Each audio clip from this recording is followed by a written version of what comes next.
Здравейте! В това видео ще ви покажа как да прехвърляте файлове от компютър на iPhone чрез Google Drive. Смятам, че това е най-бързият и лесен за настройка начин. Първо потърсете Drive, кликнете на вход в Google Drive и влезте с имейл адрес. Вероятно имате Gmail и с него можете спокойно да влезете.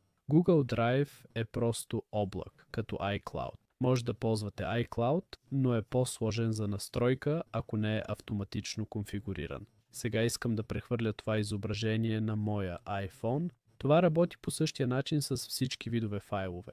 Отваряме папката с файла, плъзваме го в Drive, докато видим копиране и се качва. След качването, обновете страницата, като кликнете тук и ще видите това отгоре. Има два начина да го получите на iPhone-а си. Или изтеглете Google Drive, влезте и ще видите всички файлове в облака си за изтегляне.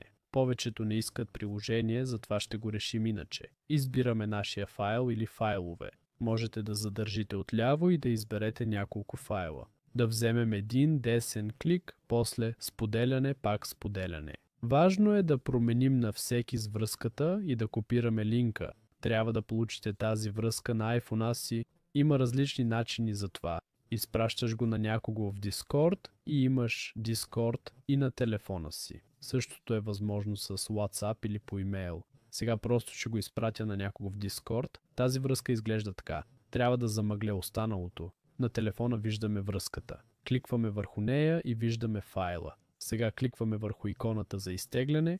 Кликваме още и виждаме запази изображението. Кликваме и в снимките виждаме, че е добавено. В моя случай два пъти, тествах го преди. Така лесно прехвърляш файлове от PC на iPhone. Ако видеото помогна, моля харесайте го. Чао!